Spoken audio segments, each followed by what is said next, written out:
Yeni bir videomdan, yeni bir çalışmamdan herkese merhaba arkadaşlar. Kanalıma hoş geldiniz. Bu videomda da sizinle yazlık bluz çalışması yapacağız. Tek tek anlatmaya çalıştım. Videonun içinde eğer atlatmadan izlerseniz bu bluzu çok kolay bir şekilde yaparsınız. Small bedene uygun. Beden büyüdükçe arkadaşlar, videomun içinde de izah ettim. Beden büyüdükçe bu modelleri yani ben 3 tane koydum. Siz 4, 5, 6'ya çıkartabilirsiniz. Çünkü salaş bir model.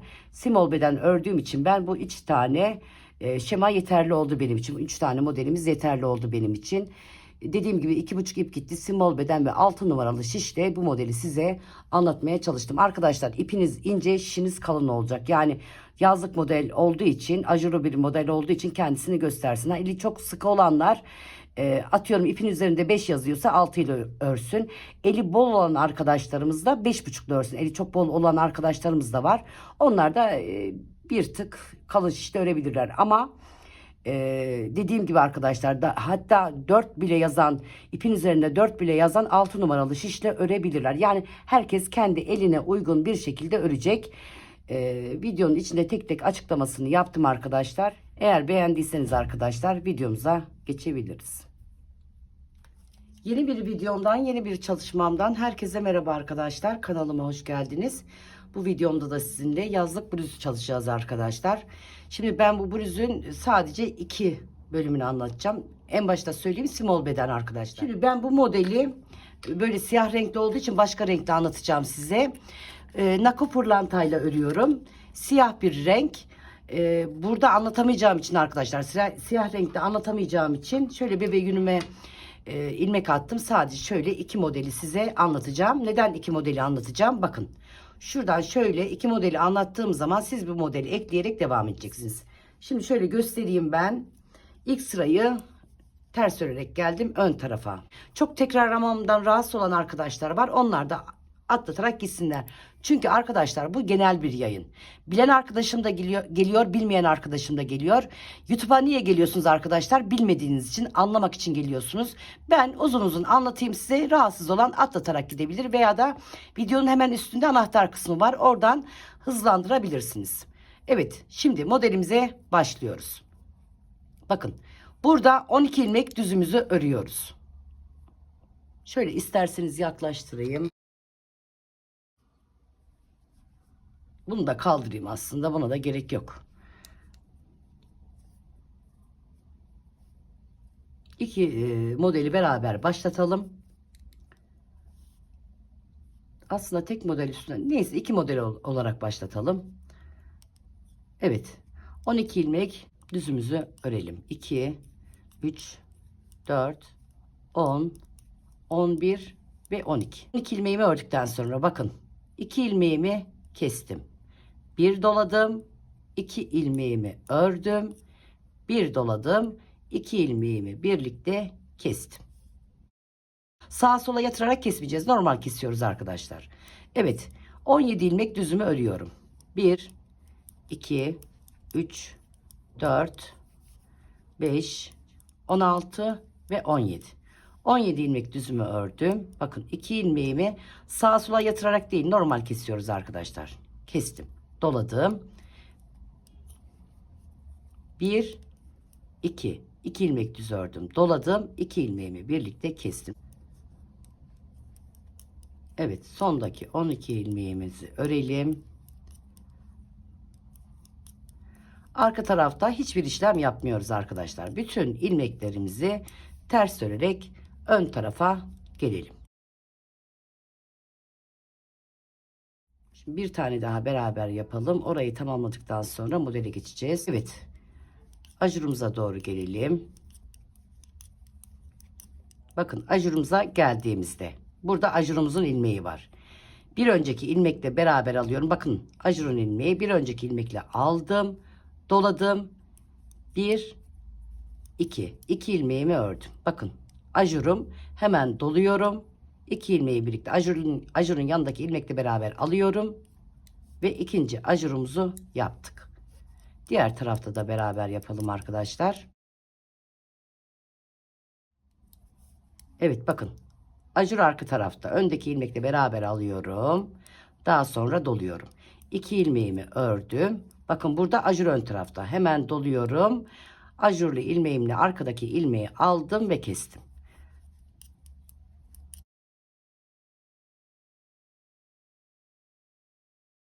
Nasıl başlattığımızı gösterdim. Bakın aynı hizada gidecek.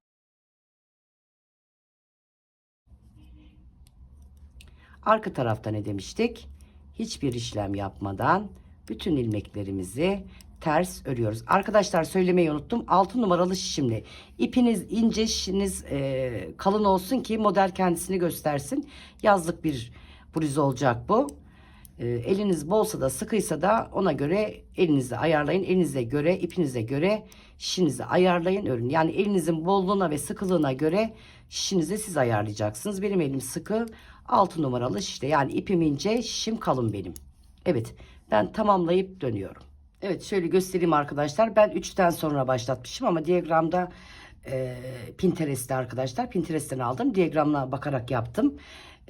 Şöyle anlatayım. Bakın ben 1, 2, 3. 3'ten sonra V'yi açmaya başladım. Burada da şöyle göstereyim. 7'den sonra diyagramda 4 ajurdan sonra, burada da 8 ajurdan sonra ben kendime göre uyarladım. Onu da söylemiş olayım size.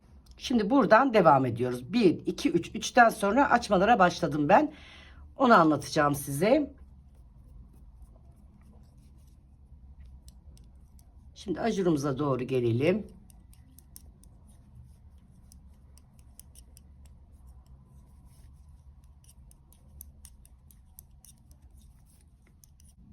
Ajurumuza doğru geldik. Burası devam edecek. Aynı şekilde 7 ajur oluncaya kadar burayı bu şekilde örüyoruz, doluyoruz. Yine 2 ilmeğimizi örüyoruz. Hemen doluyoruz. 2 ilmeğimizi sağından solundan doladık. İkisini birlikte kesiyoruz. Şimdi bakın bu tarafa geldiğimizde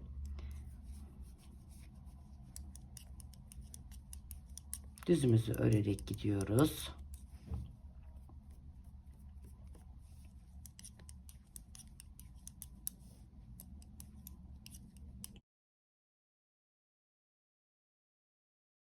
Bakın şimdi geldik.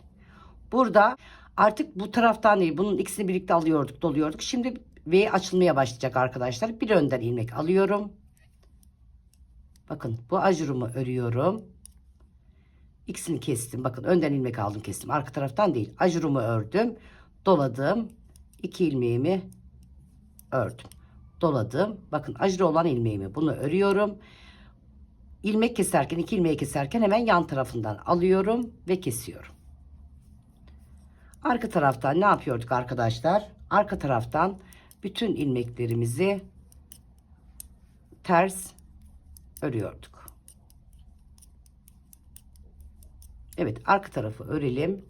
Ön tarafa gelelim.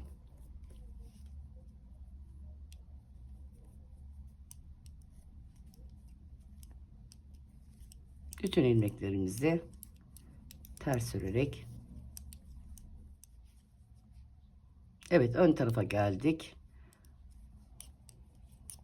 Ajurumuza doğru gelelim.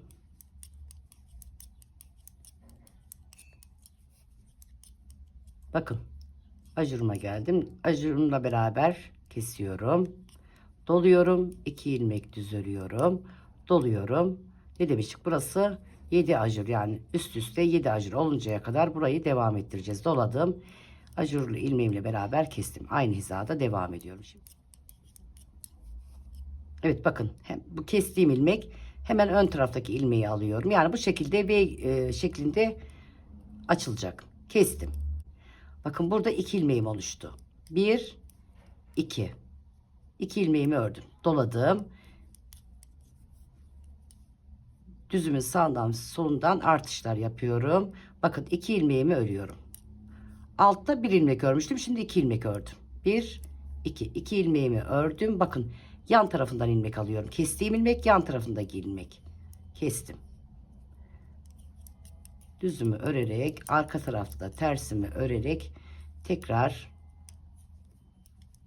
ortaya gelelim.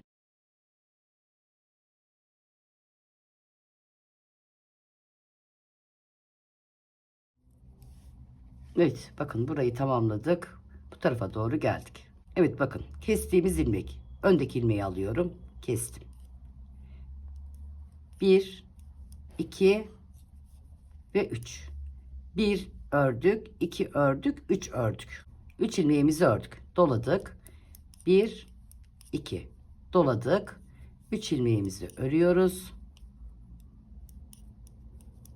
Bakın. İlk başladığımda bir ilmek örmüştük. İkincide 2 ilmek ördük. Şimdi 3 ilmek ördük.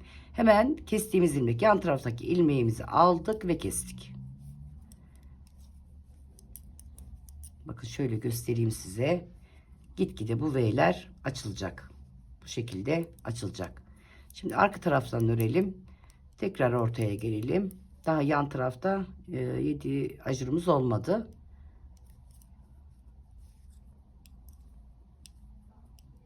Evet, arka taraftan örerek ortadaki ajurumuza gelelim. Dediğim gibi diğer taraf 7 ajur oluncaya kadar o kısmı devam ettireceğiz. İsterseniz buradan devam edelim. Burada son ajurumuzu yapıyoruz artık.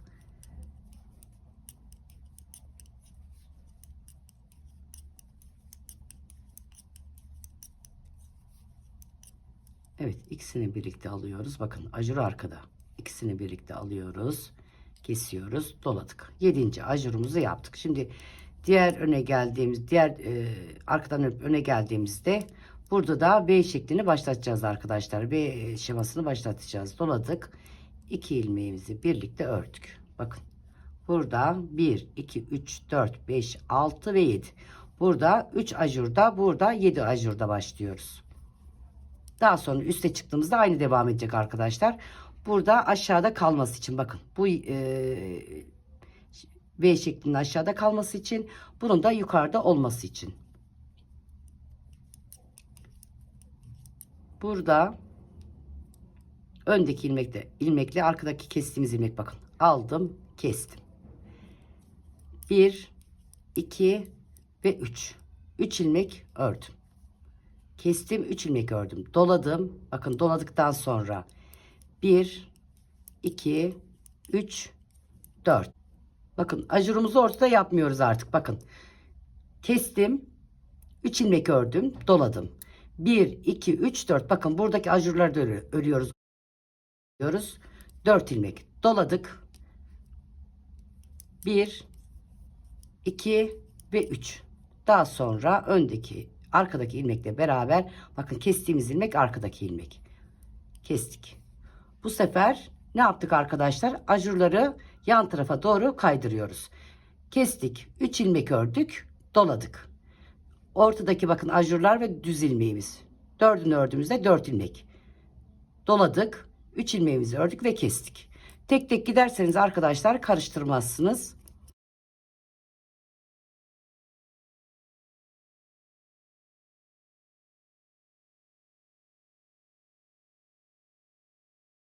Arka tarafta bütün ilmeklerimizi ters örelim.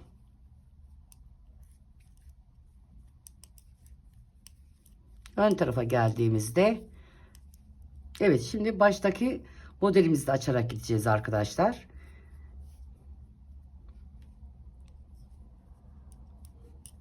Ajurumuza doğru gelelim.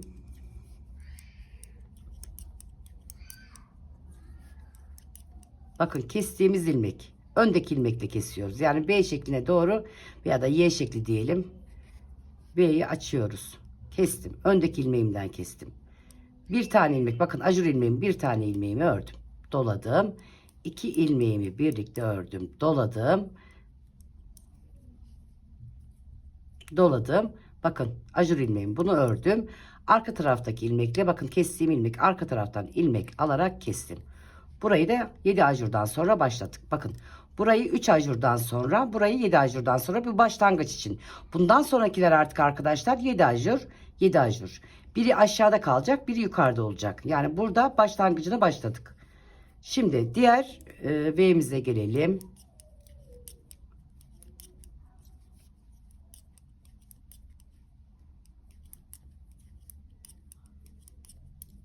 Evet, ne yapıyorduk? Bakın kestiğimiz ilmek öndeki ilmekten alıyorduk, kesiyorduk. Evet, kestikten sonra bakın burada 1, 2, 3. 3 ilmeğimi ördüm. 3 ilmekten sonra doladım.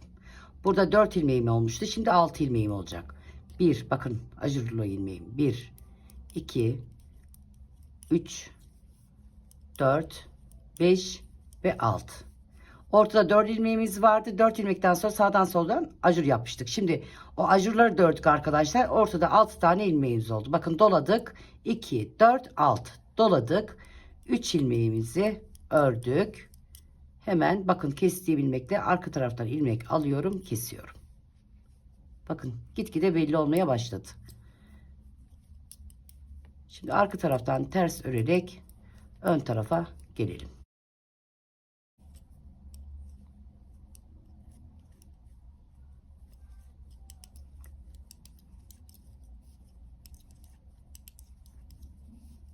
Evet, arka taraftan örerek geldik.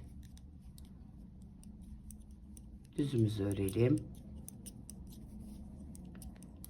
Atlatmadan giderseniz arkadaşlar çok basit. Bakın artık ne yapıyorduk? Kestiğimiz ilmek ön taraftan ilmek alıyorduk. Ön taraftan ilmeğimi aldım, kestim. Bakın alt tarafta bir ilmek örmüştüm. Şimdi iki ilmek örüyorum. 1, 2. 2 ilmeğimi ördüm, doladım. Ortadaki 2 ilmeğimi ördüm. Bu direkt giden ilmeğimiz. Doladım. 1, 2. 2 ilmeğimi ördüm. Bakın arka taraftan ilmek alıyorum. Kestiğim ilmekle beraber arka taraftan alıp kestim. Şimdi diğer tarafa gelelim.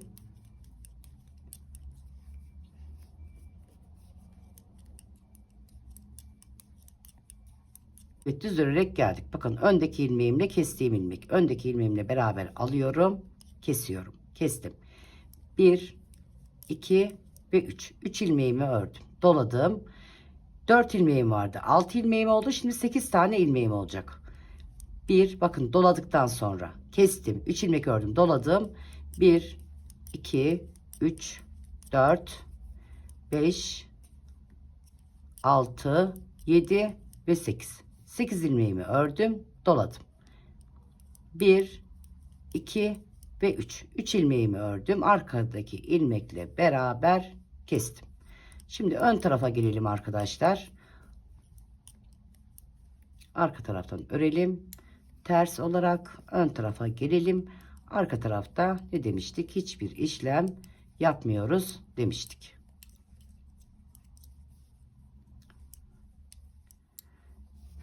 Evet, arka taraftan ters örerek geldik.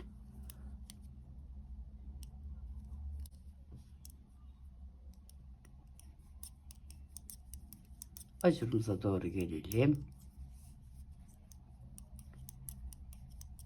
Evet, bakın ön taraftan alıyorum. Arka taraf kestiğim ilmek. Bir ilmek aldım. Pardon, iki ilmeği birlikte kestim. 1, 2 ve 3. 3 ilmek ördüm. Bir doladım. Ortadaki direk ilmeğimi bakın. Düz ilmeğimi ördüm. Doladım. 1, 2, 3. 3 ilmek ördüm. Arka taraftaki ilmekle bakın kestiğimiz ilmek. Arka taraftan ilmek alıyorum. Kestim. Burada V şekline başladık veya da Y şeklinde diyelim arkadaşlar. Şimdi diğer tarafa doğru geliyorum. Artık burada sabit kesiyoruz. Bakın bu taraftan almıyoruz. Kestiğimiz ilmek. Artık sağ taraftaki ilmeğimizden almıyoruz. Sol taraftan alıyoruz. Çünkü bakın arkadaşlar. Burada siyahta görünüyor mu bilmiyorum ama burada şu şekilde şimdi öreceğiz. Direğimiz V şeklinde gelmeyecek. Direk. Bakın bu şekilde direk şeklinde öreceğiz. Şimdi bu şekilde yan taraftan alacağız. Sağdaki şişimizden değil, soldaki arkadaki ilmeğimizden alacağız. 2 ilmeğimizi kestik. Bakın 2 ilmek ördüm. Bir doladım. 2 ilmek örüyorum. Doladım. Bakın bu ortadaki direğimizden devam edeceğiz. Doladıktan sonra 2 ilmeğimi kestim. Şimdi bu V kısmını bu direk kısmını arkadaşlar bakın. Bu direk kısmını şöyle göstereyim. Bakın şu şekilde göstereyim. Tekrar ortadan başlatıyorum. Bakın. Y kısmını veya V kısmını açarken buradan tekrar yeni modele başlatıyorum.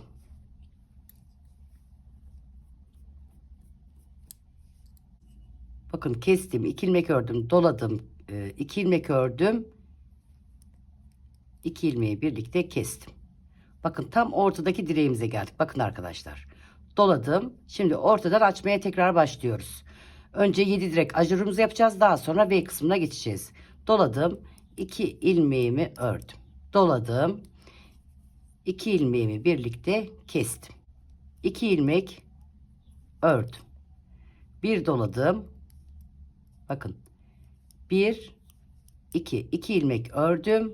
Bakın kestiğim ilmek bu sefer öndeki ilmek. Direğimiz düz gidecek. Burada açarak gidiyoruz. Burada direğimiz düz gidecek artık. Bakın arkadaşlar. Burada başlatıyoruz. V kısmına bu şekilde gidiyor. Burada bitiriyoruz artık. Bu şekilde devam ediyoruz. Yani açma kısmını açmadan direkt kapatarak gidiyoruz.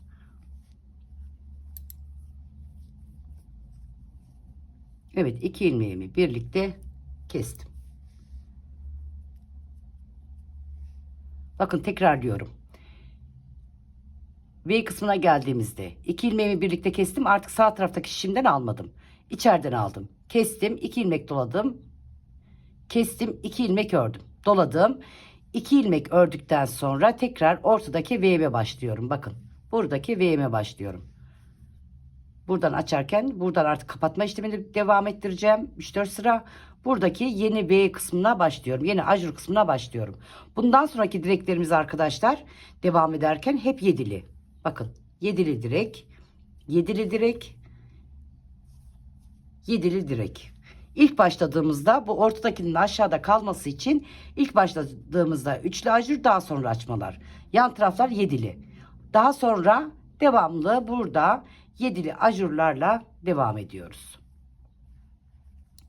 Şimdi arka taraftan örerek gelelim.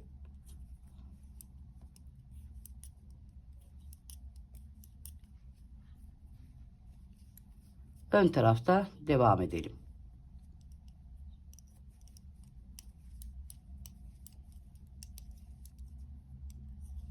Evet, örerek geliyoruz.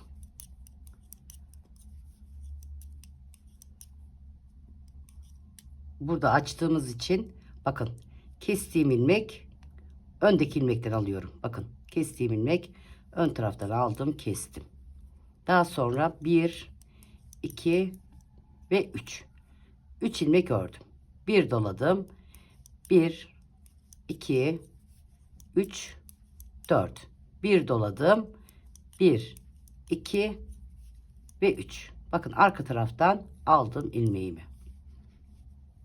Bakın arkadaşlar. Kestim. 3 ilmek ördüm. Doladım. Ortadaki ilmekleri bakın.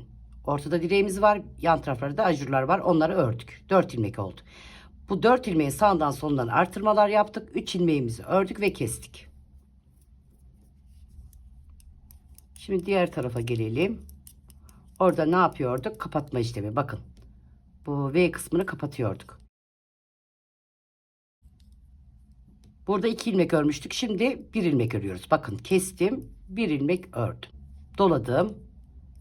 1 2 ve 3. 3 ilmeğimi ördüm. Bakın tam ortaya geldik arkadaşlar. Bakın ajurlu ilmeğim buradaki direk gibi aşağıdaki direği başlatıyoruz. 2 ilmeğimi birlikte kestim. Doladım. 2 ilmeğimi ördüm. Doladım. Bakın burada da ajurla kestiğim ilmek. Bu direklerin sağından solundan artışlar yapılıyor. Sağından solundan kesmeler yapılıyor ama burada önce kesiyoruz, artış yapıyoruz. Bu tarafta da önce artış yapıyoruz, kesiyoruz. Şimdi 1 2 3. Evet bakın 3 ilmeğimi ördüm. Bir doladım. 1 ilmek örüyorum. Aynı bu tarafta başlattığım gibi.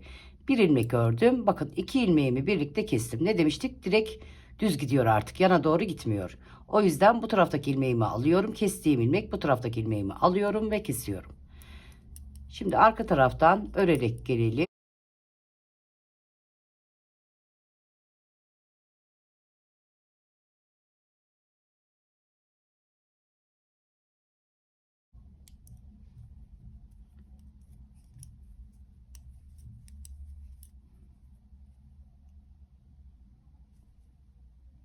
Evet. Kestiğimiz ilmeğe doğru geliyoruz. 2 ilmeğimi birden aldım. Bakın sağ taraftaki ilmeğimden aldım. 2 ilmeğimi kestim. Kestiğim ilmek. 3 ilmek ördüm. Doladım. Ortadaki ilmeklerimi örüyorum şimdi. 1, 2, 3, 4, 5, 6. Bakın 6 ilmeğimi ördüm. Doladım. 3 ilmeğimi örüyorum. Daha sonra bakın arka taraftaki ilmekten alıyorum. 2 ilmeğimi birlikte kesiyorum. Kestiğim ilmek arka taraftaki ilmek.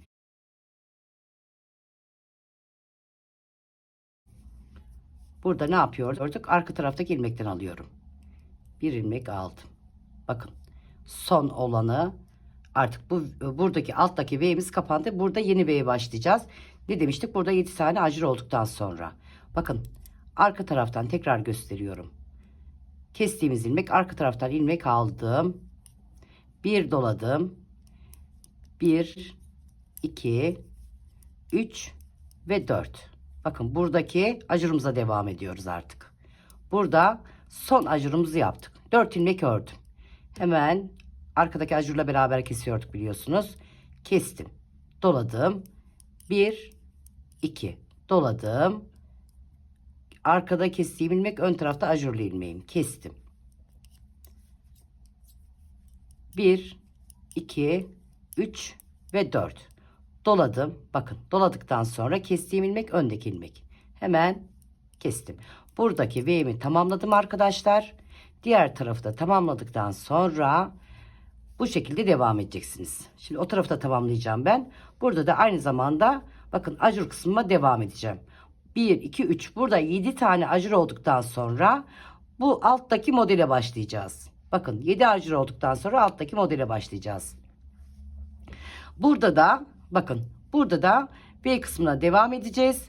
Devam ettikten sonra burada da ortada bu yeni ajurumuza başlayacağız. Bu ajurumuza başlayacağız.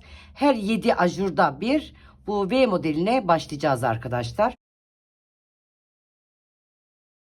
Şimdi bakın arka tarafı örerek gelelim.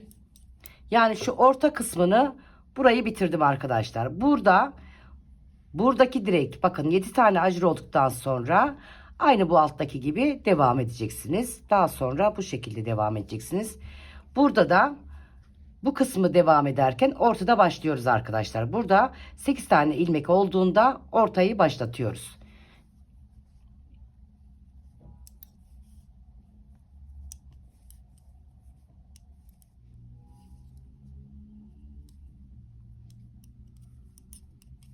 Evet, ön taraftayız. Kestiğimiz ilmek sağ taraftaki ilmeğimizi aldık. Bakın sağ taraftaki ilmeğimi aldım. Yani son açışı yapıyorum. Kestim. 1, 2 ve 3. 3 ilmeğimi ördüm, doladım.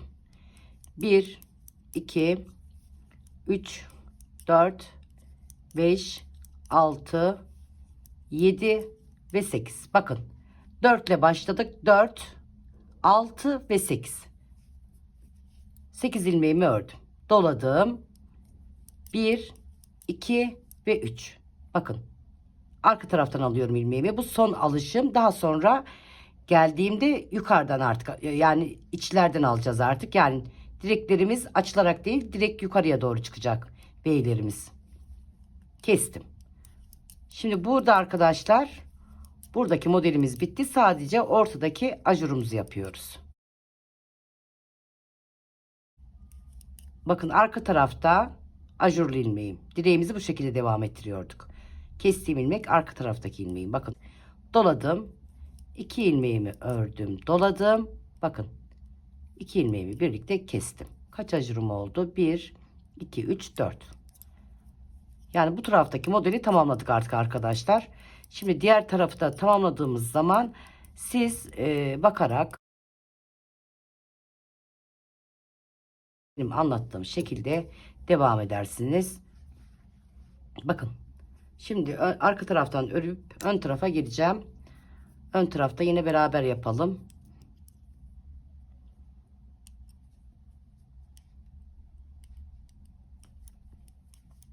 Ne demiştik? Artık bakın kestiğimiz ilmekte bu taraftan değil, sağ şişimizden değil, soldaki şişimizden arka taraftan alıyoruz, kesiyoruz.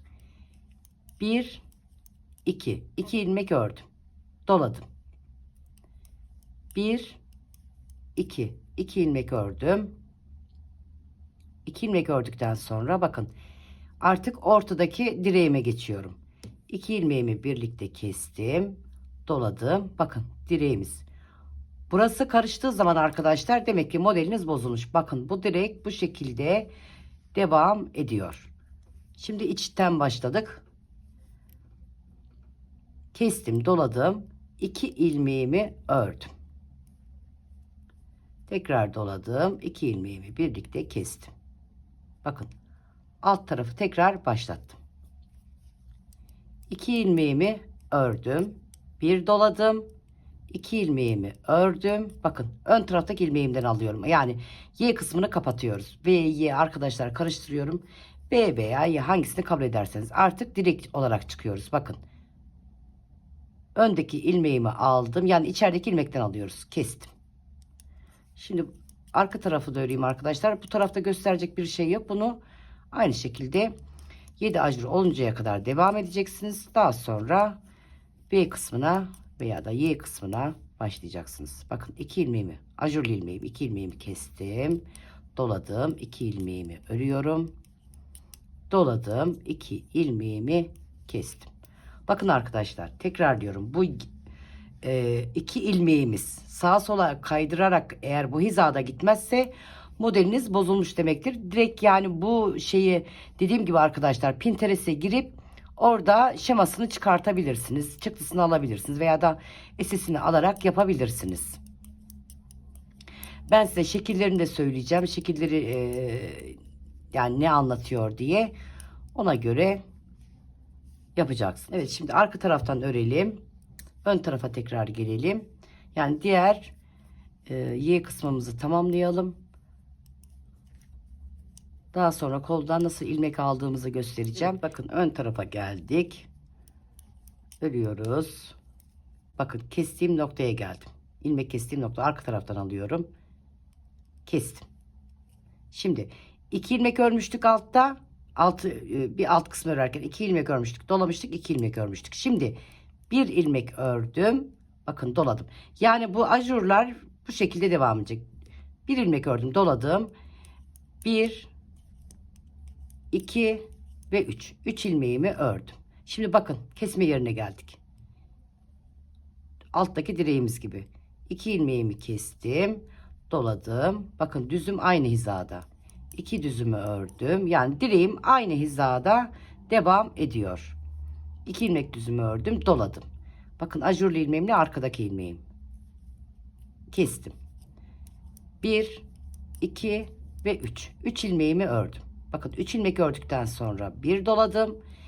Bir ilmek ördüm. Bakın kestiğim ilmek öndeki ilmek. Ne demiştik? V'miz kapanıyor artık. Direkt olarak gidiyor. Kestim.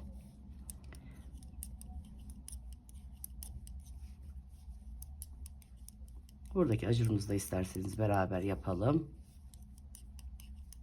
Bakın. Ortadaki direğimiz. Hemen ajurumu alıyorum. Öndeki kestiğim ilmeği de alıyorum. İkisini birlikte kestim. Doladım. 2 ilmeğimi ördüm. Doladım. 2 ilmeğimi kestim. Evet şimdi ön tarafa girelim. Son olarak yapalım arkadaşlar.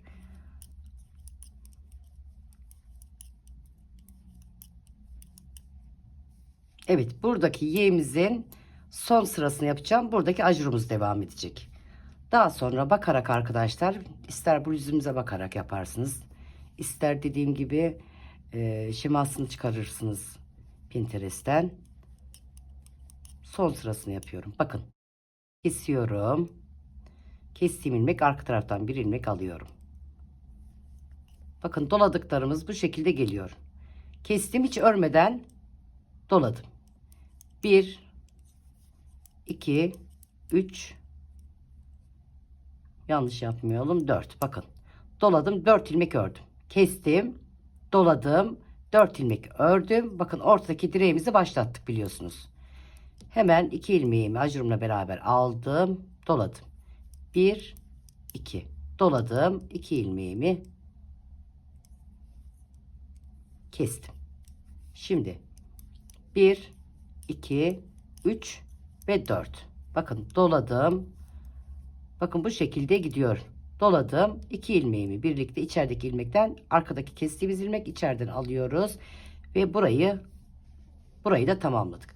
Burada da yeni direğimize geçtik. Bakın burada yeni direğimizde 1, 2, 3, 4, 5, 6.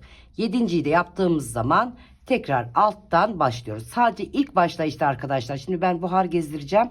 İsterseniz bloklama yaparsınız, isterseniz buhar gezdirirsiniz. Ama bloklama işleminin tahtası oluyor. İşte kenardan koyuyorlar, çekiştiriyorlar bilmem ne.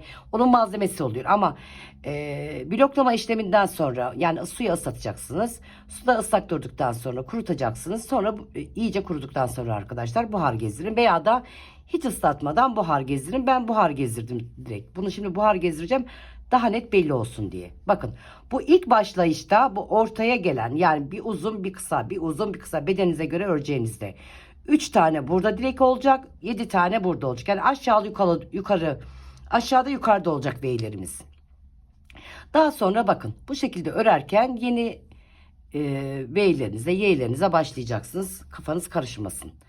Y şeklinde geliyor. Y diyelim. Evet. Şimdi burada son sırayı ördüm arkadaşlar. Ben arka taraftan da örüp buhar gezdirip son haliyle size göstereceğim. Dediğim gibi burada 6 tane oldu. Bakalım sayalım. 1, 2, 3, 4, 5, 6. Bakın.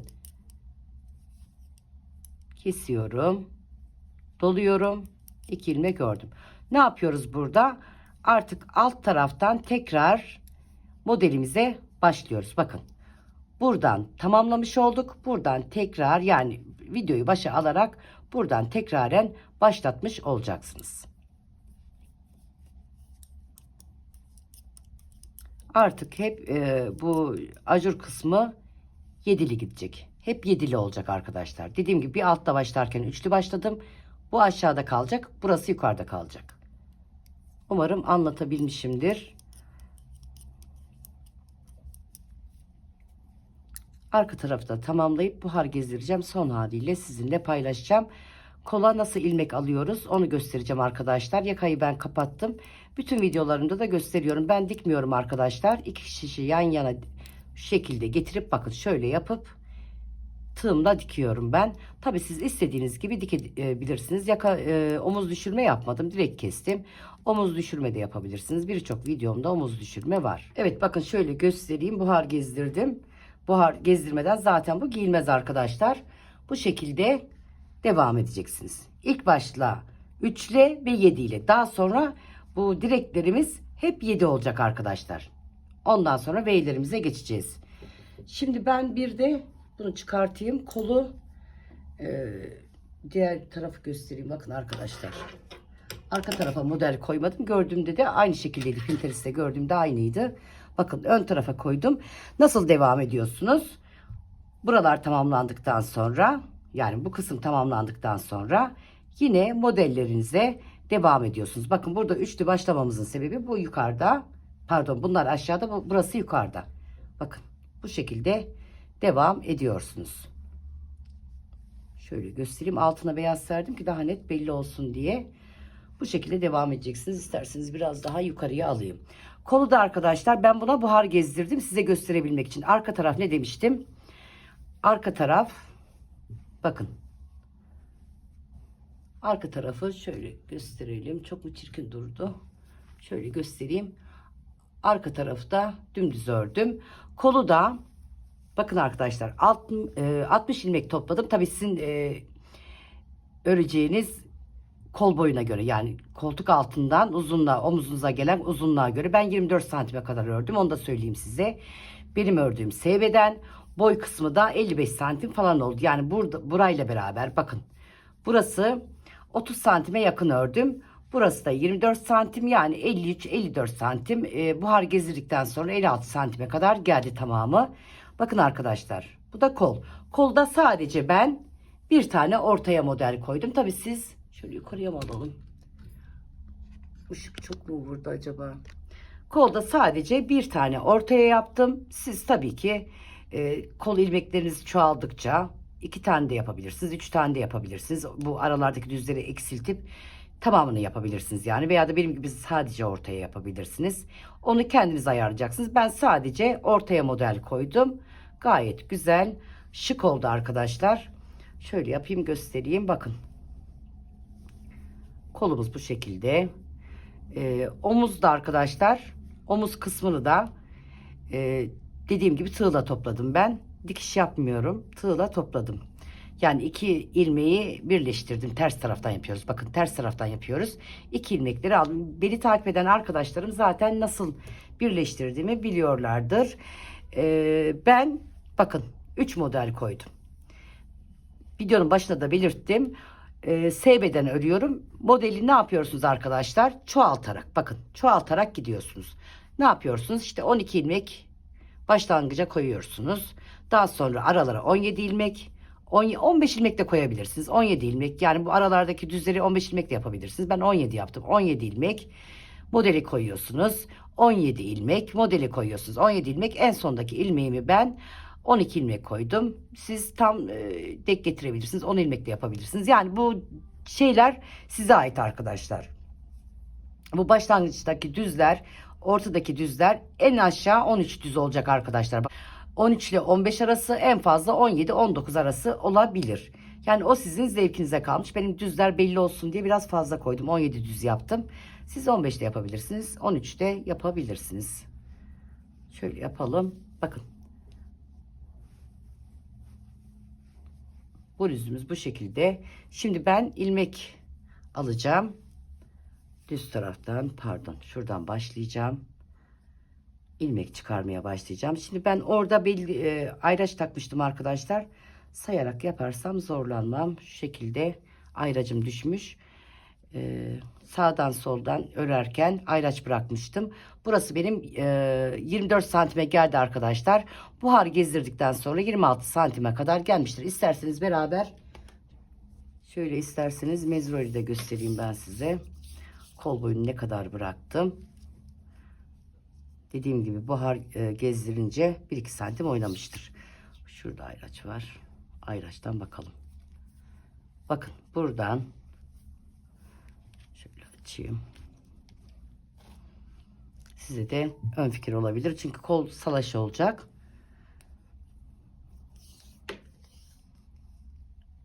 Bakın buradan görünüyor mu? Görünüyor. Bakın 26 santim, ben 24 santimde bıraktım arkadaşlar. 26 santime kadar, bakın dikiş yaptığım yer 26 santime kadar gelmiş. Yani alt kısmı 30 santim ördüm. Üst kısmı, kol yerine ayırdığım zaman da 24 santim ördüm. 54 santim. Yani toplam 56, 57, 58 santim olabilir. Çünkü burada da 1-2 santim oynayacak. 30, 54, 56, 57 santim boyu da olmuştur. İsterseniz ona da bakalım arkadaşlar. Akıllarda bir şey kalmasın. Çünkü herkes kendi boyuna göre örecek. Kendi istediği uzunluğa göre.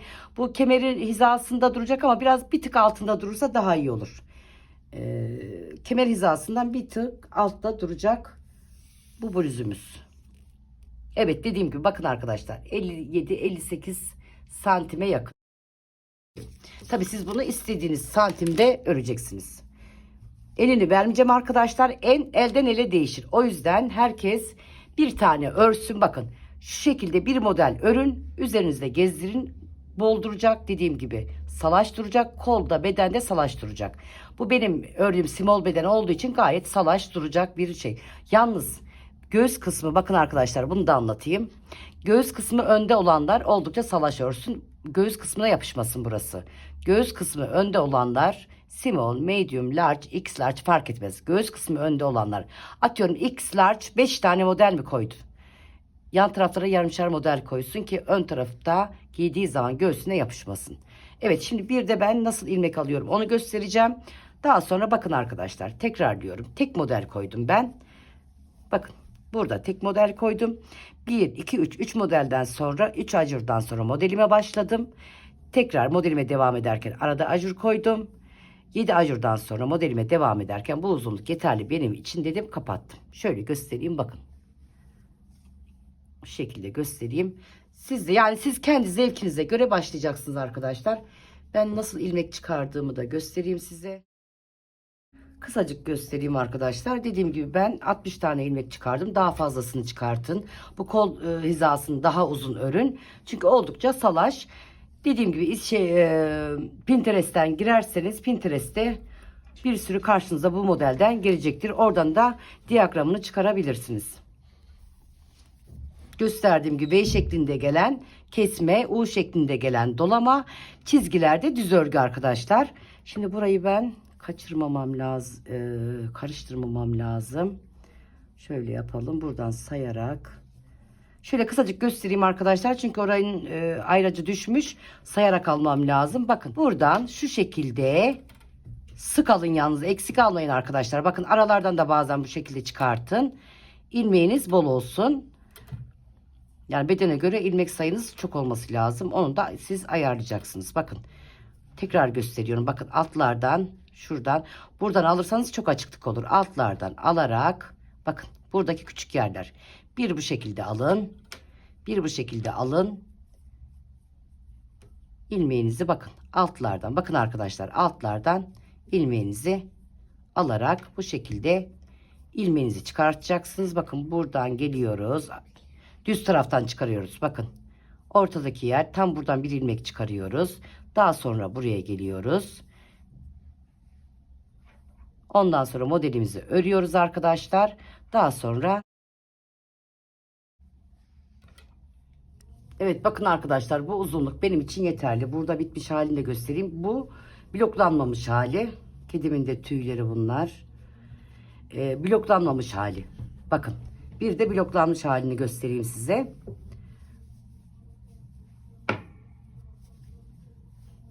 Şöyle yapalım, bakın. Bu da bloklanmış hali. Yani bunu ya buhar gezdireceksiniz ya bloklayacaksınız. Ben bloklama yapsam bile buharı muhakkak gezdiriyorum. Bakın arkadaşlar, ütüyü değdirmeden, ütü yukarıda 3 dereceye getiriyorum. Yani en son dereceye getiriyorum. Buhar gezdiriyorum ve bu şekilde şöyle düzeltiyorum. Ütüyü değdirmiyorsunuz. Evet, şimdi ben şunu göstereceğim size. Omuzu nasıl kapattığımı ben videosunu çektim. Ama omuz kapatırken silmişim. Şu şekilde göstereyim. Bakın kapatma işlemini nasıl yapıyoruz. Birleştiriyorum. Bakın şu şekilde düzler iç içe. Bakın. Düzler iç içe. Burada şiş olduğunu düşünün. Tığımı alıyorum. Bakın düzlerim iç içe. Tığımı alıyorum. Ön ve arkayı birleştiriyorum, omuzları. Bu şekilde şöyle yapalım. Şöyle getirebiliriz tığ aslında, şişe aslında. Hiç aklıma gelmedi. Şöyle yapalım. Bilmeyen arkadaşlarımız için göstereceğim. Beni yeni takip eden arkadaşlarımız için. Ben iğne kullanmıyorum hiç. Devamlı tığla dikişimi yapıyorum. Bakın bu şekilde önden bir ilmek, arkadan bir ilmek alıyorum, kapatıyorum. Yalnız bunu bol bırakıyorum. Arkadaşlar bol bırakın. Sıkı toplarsanız omuzda toplar, diktiğiniz yerde toplar. Nereyi birleştiriyorsunuz? Birleştiriyorsanız toplar.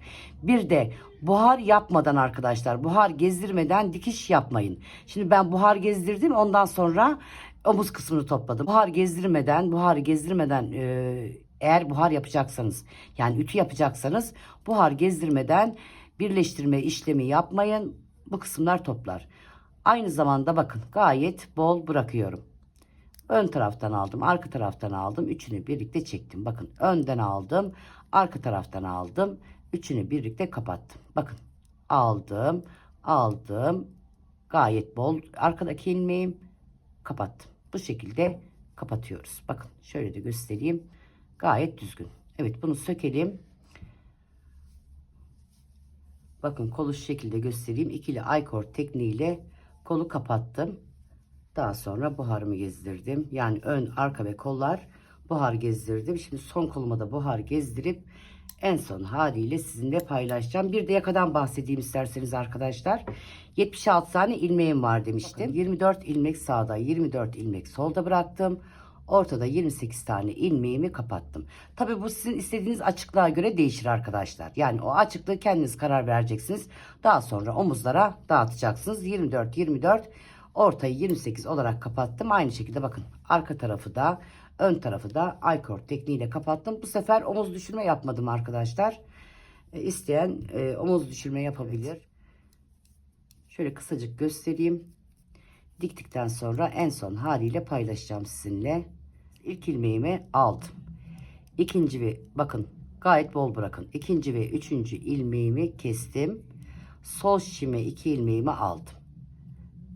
1 2 ve 3. 3 ilmeğimi kestim. Bak ikinci ve üçüncü ilmeğimi, bakın arkadaşlar, ikinci ve üçüncü ilmeğimi kestim. Tekrar sol şişime alıyorum 2 ilmeğimi. Öndeki ilmeğimi ördüm. Arkadaki ilmeğimle diğer arkadaki ilmeğimi alıyorum. Yani ikinci ve üçüncü ilmeğimi aldım, kestim. Sol şişime aldım. İlk ilmeğimi örüyorum. İkinci ve üçüncü ilmeğimi kesiyorum. İkili I-cord tekniği. Bunu üçlü de yapabilirsiniz. Evet bakın, sol şişimi aldım. İlk ilmeğimi ördüm. Şöyle sıkı tutmayalım. İkinci ve üçüncü ilmeğimi kestim. Tekrar yapıyorum. İlk ilmeğimi ördüm. İkinci ve üçüncü ilmeğimi kestim. Bu şekilde ilmeklerimizi kapatıyoruz. Rahat bırakın arkadaşlar, kasmasın burası. Yani buhar da gezdirirseniz burası kastıktan sonra fazla açılmaz. Şu ilmeklerinizi rahat bırakın. İlk ilmeğimi ördüm. İkinci ve üçüncü ilmeğimi kestim. Evet, bu düzümüz tamamen bitti arkadaşlar. Bakın şöyle göstereyim. Dediğim gibi ben her zaman tığla dikerek örüyorum. Siz tabi istediğiniz gibi dikebilirsiniz. Kaç beden ördüğümü söyledim arkadaşlar. Videonun içinde de belirttim. Herkes kendi boyuna göre bunu bakın. Bunu herkes kendi boyuna göre uzatacak. Kendi kilosuna göre de modelleri arttırarak gidecek. Kolda şu şekilde göstereyim. Ben sadece dediğim gibi ortaya bir tane model koydum. Siz tamamen ne kadar ilmek sayısı çıkartırsanız tamamen ilmek model koyabilirsiniz. Ben bu şekilde yaptım arkadaşlar. Toplam 3 tane ipimden çok az kaldı. Yani 3. ipimden çok az kaldı. Small bedene 2,5 ip falan gidiyor. Onu da belirtmiş olayım. 6 numaralı şişle ördüm. Onu da videonun içinde belirttim. Evet. Yazlık bluzumuzu bu şekilde tamamladık. Şortların üzerine, kotların üzerine çok güzel olabilecek bir bluz. Tek tek de anlattım arkadaşlar. Tek tek de izah ettim. Dediğim gibi Pinterest'te bunun şablonunu bulabilirsiniz. Yani diyagramını bulabilirsiniz. Oradan da bakarak, eğer benden anlamazsanız diyagramına bakarak yapabilirsiniz. Evet. Evet, ne diyelim arkadaşlar? Yeni bir videoda, yeni bir çalışmada görüşmek üzere. Takipte kalın, sevgiyle kalın. Desteklerinizi unutmayın lütfen. Hoşça kalın.